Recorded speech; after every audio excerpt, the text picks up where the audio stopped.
Bonjour tout le monde, vous êtes sur HTML Maths en confinement et aujourd'hui nous allons vous expliquer comment placer géométriquement un nombre complexe.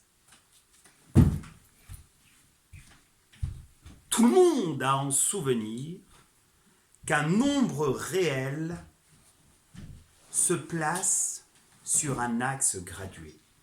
Plus précisément, tout nombre réel est l'abscisse d'un point d'un axe gradué. Alors la question qu'on va se poser aujourd'hui, c'est comment géométriquement réussir à positionner un nombre complexe, qu'il soit réel ou non.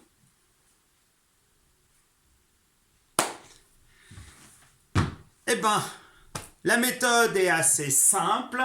Il faut pour cela considérer un repère orthonormé, qu'on va appeler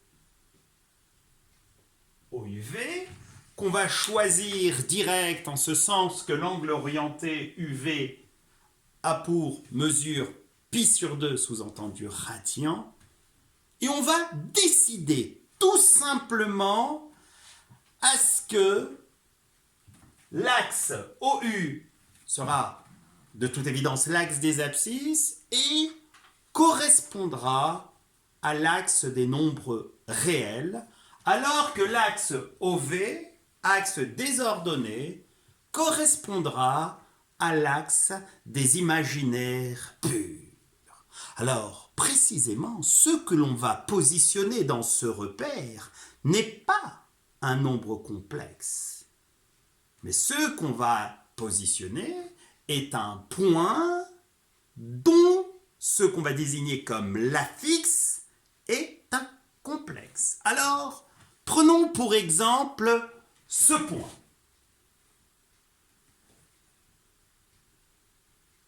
Que l'on va appeler grand A. Donc, de toute évidence, l'abscisse de grand A est égale à 2, l'ordonnée de grand A est égale à 3. Et bien, on va dire tout simplement que le point grand A a pour affixe 2 plus 3i. Et l'affixe de grand A, on la notera, excusez-moi, une abscisse, une ordonnée, une affixe. Donc l'affixe du point grand A, on la notera soit sous cette forme, ou alors tout simplement un Z avec un A en dessous, comme l'on avait noté X, A, l'abscisse de A, YK, l'ordonnée de A. Et dans ce cas, le point A ayant pour coordonnée cartésienne 2, 3, aura alors pour affixe 2 plus 3i. Rien de compliqué. Par exemple, si je considère ce point que je vais appeler B, les coordonnées cartésiennes de B sont, tout le monde le sait, 0, moins 4. Et bien alors, l'affixe du point B, noté AF B ou ZB, sera précisément égal à 0 moins 4i, que l'on peut écrire moins 4i. Un autre exemple. Si je considère ce point, que je vais appeler C, du fait que son abscisse au point C est égale à moins 1, moins 2, moins 3, moins 4, moins 5, moins 6 et son ordonnée à moins 1, on dira que C a pour coordonnée cartésienne moins 6, moins 1, d'où que l'affixe de C, noté ZC, sera égal à moins 6, moins i. Moins 1i, donc moins 1. Et là, comme vous pouvez le constater, si vous venez à considérer un point de l'axe des abscisses, forcément son affixe sera réel, alors que si vous considérez un point de l'axe des ordonnées, son affixe sera imaginaire pur, c'est-à-dire sous la forme un nombre réel multiplié par i.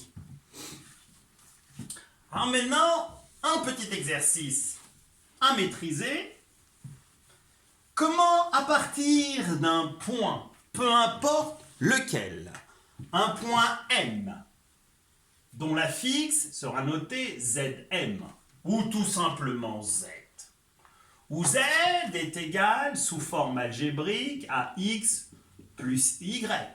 Donc dire que M a pour affixe Z revient par équivalence à dire que M a pour coordonnées cartésiennes x, y, du fait que x et y sont des réels, vu que z égale x plus y est la forme algébrique de z.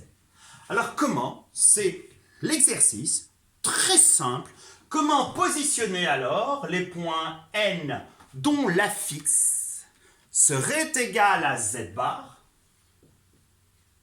Juste pour information, z bar est ce qu'on désigne comme étant le conjugué du nombre z, et on rappelle que le conjugué d'un nombre est le nombre complexe de même partie réelle et de parties imaginaires opposées. En ce sens ici que z bar aura par rapport à z la même partie réelle et des parties imaginaires opposées, donc z bar égale à x moins y, d'où n a pour coordonnées cartésiennes x moins y. Je vous demande par la suite de positionner le point P d'affixe moins Z, ce qui signifie tout simplement que Z égale moins X moins Y, et donc P a pour coordonnées cartésiennes moins X et moins Y. Et pour finir, le point Q d'affixe moins Z bar, et là on a que moins, excusez-moi c'est un moins Z ici, moins Z bar égale moins x plus y, et de ce fait que le point Q a pour coordonnées cartésiennes moins x, y. Donc, on va faire un exercice très simple. Vous prenez un repère orthonormé direct, vous prenez votre stylo, et là, les yeux fermés, vous le lancez, pointant en direction de votre feuille, la probabilité qu'il atteigne l'un des deux axes étant voisine de 0, donc j'en lance, tac, j'ai les yeux fermés, je tombe ici.